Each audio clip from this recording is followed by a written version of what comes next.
everyone, welcome to Concept to CAD. In previous video, we saw all about the basics of CATIA and basic building blocks of generative shape design like geometrical sets and orthogeometrical sets. And today's video is going to be an introduction to the generative shape design workbench. We will see what a GSD workbench is, what are the different toolbars used, what are the different commands used in GSD workbench. We will go through all of it step by step. So basically, GSD is a very popular workbench in CATIA, but a lot of engineers think it's difficult and stay away from it. So I will try to stick to the basics and make it simple for you. Basically, GSD, that is generative shape design, is a fancy name for surfacing. We will just go ahead and fire up GSD workbench so that we can see what are different toolbars, what are different commands used in it. I will just start GSD workbench. To do that, we will have to click on start, click on generative shape design and click OK. So this is how a GSD workbench look like. There are plenty of toolbars as you can see, but these three toolbars are the main toolbars in GSD. Those are wireframe, surfaces and operations toolbar. So before getting into the details of the toolbars and everything, we will just get to know how a surface based part is designed. A lot of times people think, how do we start designing a surface based part? So a lot of it depends upon how you start to model it, and it's important to begin it with a very good wireframe setup, which must be parametric.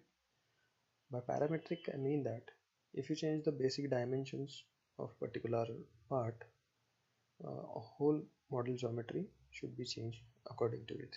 I mean the features, everything that you design in it should be related to those dimensions. Those are the primary dimensions of the model. So wireframe can be created using a sketch based feature or 3D wireframe by using the elements like points, lines, curves. So first of all, we will just go through the general process of designing a surface based part. For the first stage, we will start to design a 2D or 3D wireframe using sketch or elements like points, lines and curves. In the second stage, we build basic surfaces using that wireframe. These will be the basic surfaces on which we will perform various splitting, trimming operations afterwards. So in third step, we will just finalize the surfaces by splitting them, trimming them, and at the end of it, we will join all those surfaces and create a very smooth surface. The merging distance concept will be used over here. I will explain it to you in the later on videos. So for the fourth step, we will just turn that joined surfaces into the solid and finally into a solid model. Now we will start to look at the various toolbars in GSD workbench. First of all, as I told you in the first step, we create a 2D or 3D wireframe. So to do that, we use this wireframe toolbar. So I will just explain all the commands in wireframe toolbar one by one. I will set aside these toolbars. Okay, so as you can see in wireframe toolbar, there are various commands like point, line, planes, projection, intersection, parallel curve, circle and spline. So these are used to build a basic wireframe. So there are plenty of methods in which you can create a line or a point or a plane. So let's just create our first point. I'll just click on this point command. As I click on it, a window pops up that is called as point definition window, in which you can see the first drop down menu is of point type. So point type is coordinates. So if you know certain coordinates of a point, then you can create a point by using this command. There are x, y, z coordinates can be entered over here. So I will just create a point whose x coordinates are 10, y coordinates are 20 and z coordinates are 30. As you update this value, the point will move on the screen like this. Just click preview. Okay, so you got your first point. So we'll go ahead and create our second point using coordinates whose coordinates are 20, 50 and 70. So we've got 2 points. Now to explain the second type of point, I have to draw a line between these 2 points. So I'll go ahead and create a line between these 2 points. I'll click OK. I'll just zoom it, set it apart. Okay, so next type of point is on curve. So when you select on curve, it will ask you for a curve. Remember, whenever you in a particular command, the inputs which are required are shown over here in the status bar. See over here. Once I have clicked on curve command, it is asking me to select the curve. So I will just select the curve. A line can be treated as a curve. So I have selected a curve. Right now, as we can see on screen, the distance to the reference, that is the difference from any endpoint of the line, is being considered to define the point. So I can vary that distance. I can also reverse from which point or which extremity it is being considered in here, reverse direction. Okay, I'll just reverse it. So this distance 21.699 mm is from this extreme. Now there is also an option of middle point. If you want the point at exact center of the line, you will just have to click on middle point. Also, you can get a point at a particular ratio on a line. So if you set that ratio to 0.5, it will be at the center. Just change it to 0.3, so it will be at 0.3. As you can see, the point moved from here to here. So this is basically a simple command to create a line, and it's very useful while using the curves, when you will use curves later on to split surfaces and all. So click on preview, click OK. So as we can see, a point is created on a curve. The next type of point is on plane. So you can basically get a point on plane using horizontal and vertical dimensions. So we will just create a point on XY plane in this axis system. So to do that, we have to first select the plane. After selecting the plane, as you move the point outward or inward, you can see the coordinates of the point are changing. As a plane is a 2D element, so there are only two inputs, that is x coordinate and y coordinate. So I will just click on the point, and a point is created in that direction. So we got a point on xy plane whose coordinates are 37 and 38. So this is one more type of point. The next type of point is on surface. On surface is basically same as on plane. Merely the difference is the surface can be uneven, but a plane is a plane. So on surface, if you want the point to be at the center of surface, you will just have to click on surface. You have to select the surface, and in the distance you just have to mention 0 mm, and the point will be created on that surface. I will not show the creation of point on the surface right now. We'll get into it once we start to create the basic surfaces. So next type of point is circle, sphere or ellipse. So this is also a type of a point in which we have to create a circle first. So I'll just go ahead and create a circle for you. I'll just take this point as my input, and I will take it as a support. I'll just create a full circle. So as you can see, I have created a circle over here.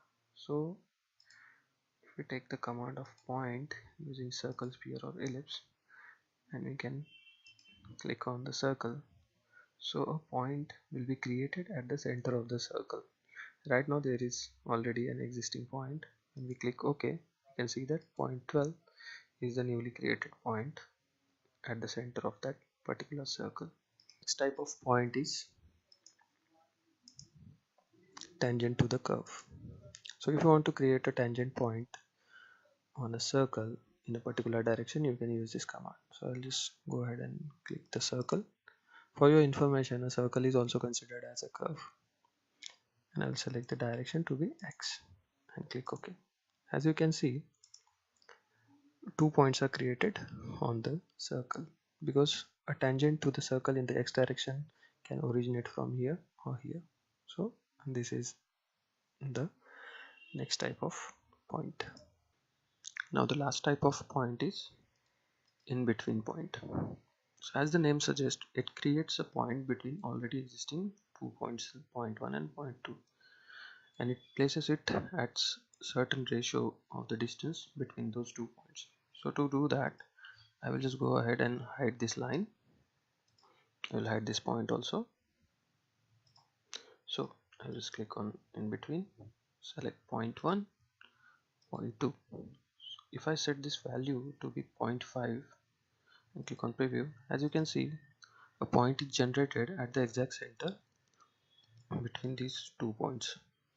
So these are all the point types in the wireframe toolbar. There's another one interesting option to create points on curves or circle at the even distance, that is called as points and plane repetition.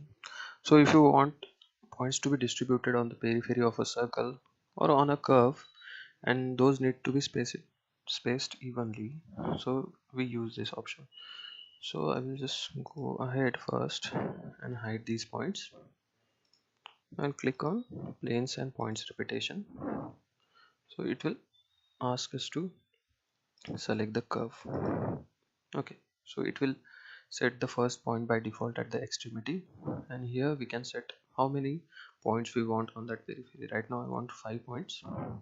Just click on preview. As you can see, 5 evenly spaced points are created over the periphery of the circle. There is one more interesting option in that. If you want a normal planes at these points to this circle, so you just have to select this option and click on preview. As you can see that 5 individual planes which are normal to that curve at that point are created on the periphery of the circle. Yes, so as you can see, it's very useful sometimes when we are using a curvature profile and you want various section at particular points. So this was all about point command. The next we will see is line command. To do that, I will just quickly hide all this mess. Okay. So now we will click on line command. The first type of line is point to point. So just select point 1, point 2, click preview, click OK. So you can see that our line is created between these 2 points. The next type of line is point and direction. At certain time, when you want your line to be parallel to a direction, you can use this command. To do that, select the origin point. In the direction, right click and select the component of the line to which direction you want your line to be parallel. So I will just select Y component for now, and these are two very interesting options. So these are the length, start length and the end length of the line. So in end length, if you specify 50, click preview, you can see that your line is extended to 50. This distance is from the origin point to the end point of the line. And the start distance, if you increase the start distance, I will just increase it to 10. You can see that instead of starting the line from here, line is starting from here. So remember these options, these are very useful. You can also use mirrored extent option so that your line gets mirrored from that location. So just click preview and OK. So this is point and direction. The next type of line is angle normal to curve. So if you want to draw a line angle at an angle or a parallel or normal to the curve, then you can use this option. Just click on this option. I will select this line as my curve. I will select this point as the point and angle is 45 degree. I will support this case as support. Then you can see that an line is created at an angle of 45 degrees to it.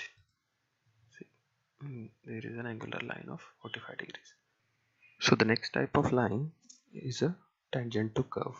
So I'll click on command. I will select tangent to curve. So if you want a tangent to this circle or any curve, you just have to create a point at the location where you want the tangent to be. So I will just click point, and if I click on this circle, it will already be converted to point on curve. Now I'll just click preview and OK. So my point is over here. So I want a tangent to this circle at this point. So I will click on this command, select tangent to curve. I will select the curve. I will select the origin point to that curve. Click on preview, 0, preview, and OK. So as you can see, my tangent is created over here. There is also an option of bitangent over here. Bitangent means if you are drawing two circles, like if I draw another circle over here, then a line can be drawn between those two circles directly. I will just show you that one also. I will just take a point over here, click preview, OK. I will generate another circle, center, and support will be this one, preview, OK. So if you want to create a bitangent line between this circle and this circle, and support will be the default plane. So you just have to choose which tangent you want to keep.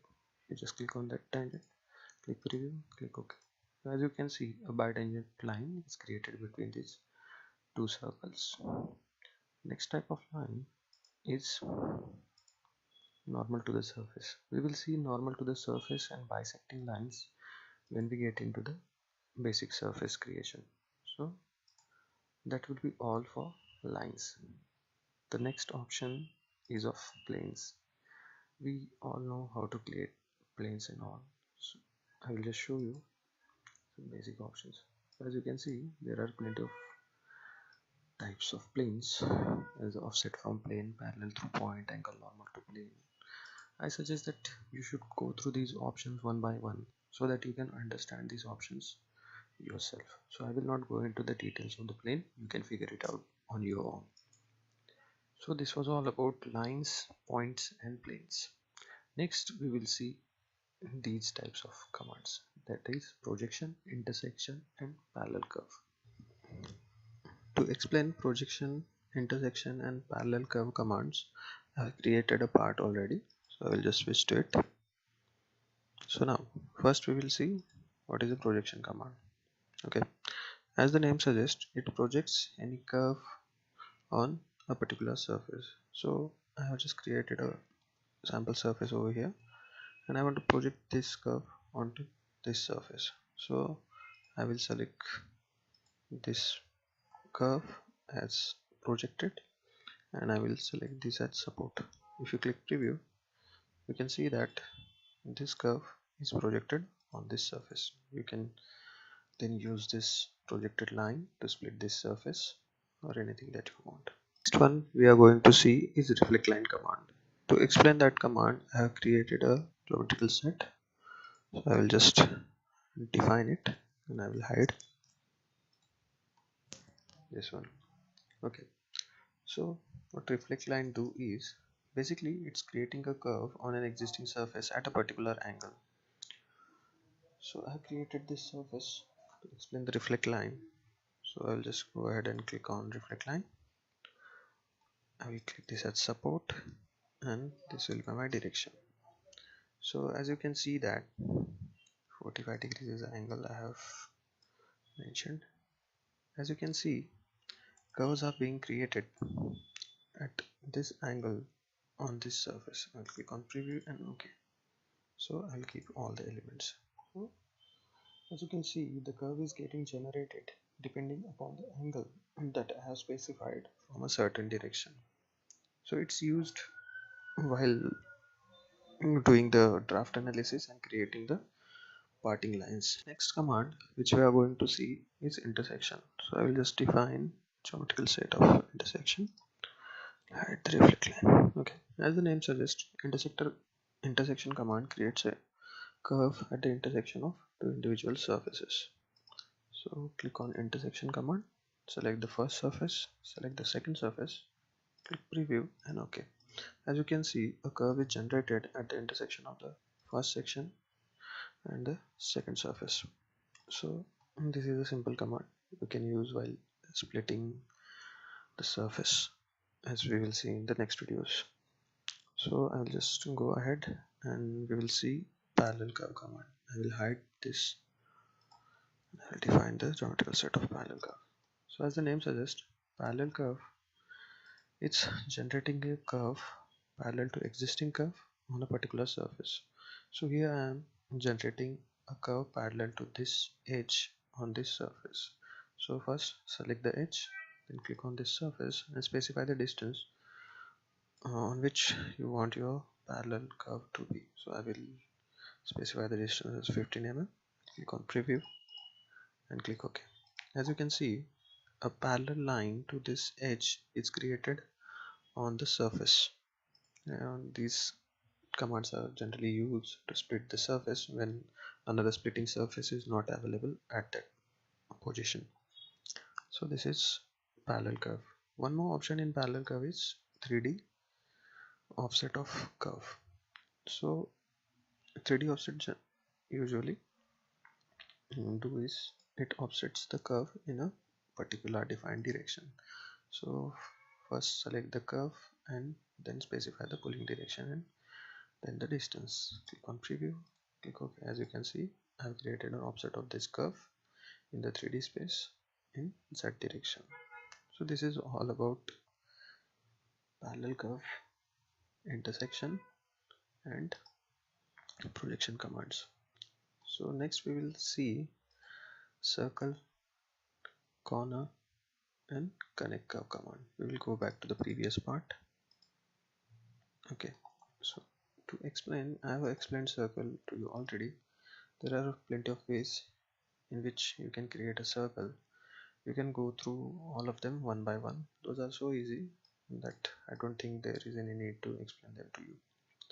So next we will see what is a corner command. So to do that, we need a set of intersecting lines. So I'll just set its start distance to 0 so that I can make it intersect with vertical line. Just hide this one. Now the corner command basically creates a corner between the two existing curves. I will select the first curve and then the second curve, and I will just specify the radius to be 10 mm. Click on preview and click OK. As you can see, a curve is created which is tangent to this line and this line and having the radius of 10 mm as we specified over here. The next option is connect curve. Connect curve basically connects two points on existing curves. So I will just select the first point. If I want the tangent continuity of that curve, I can select this curve also on which the point is existing. For second point, I'll select the second point and second curve. Click preview, click OK. As you can see, a curve is generated which is tangent to this line at this point and tangent to this line at this point. So this is basically a connect curve. It's used to close the profiles and all. So this is circle, corner and connect curve command. The next one is spline. As the name suggests, spline can be generated using the various points. Right now I want splines going to this point, this point, this point. So as you can see, if the points are defined, you can create a spline between them directly. If the points are not defined, you can also create points on the fly by right clicking over here and select the option of create point, and the point definition toolbar is open. So you can create a point using various commands as we saw in today's video. So I will not go into that. So this is basically the wireframe toolbar of generative shape design. One more important command to know is of isoparametric curve. So to do that, we will need a surface. So I will go back to the previous one. Okay. What isoparametric curve do is you can just click on it. It's similar to the parallel curve option, but it generates the curve depending upon the shape of the surface. So I will click this as support this one. As you can see, we don't have to select the edge. Once we select the surface, it will automatically detect the shape of that surface and it can be propagated along the surface anywhere. So I'll just click over here and a curve is generated at this location. You can drag it anywhere you want. Also you can, if you want to create a curve not parallel to this direction but this direction, then you can click this button so that the curve direction is swapped. This is very useful when splitting the surfaces. You will come to know that. I'll just click OK. So this will be all for today's video. We saw what are the basic things in generative shape design. We saw the general process of generating a surface based part. We saw a wireframe toolbar in detail. So from today's video we will see this surfaces toolbar and operations toolbar. So by using these wireframe features we will generate some surfaces by using surfaces toolbar, and we will perform some operations on those by using operations toolbar. So that will be all for today. Thank you for watching the video. I hope you understand the concepts of wireframe toolbar in detail. So keep watching the channel, do subscribe, and let me know if I can improvise in any way so that you can understand the concepts better. Thank you.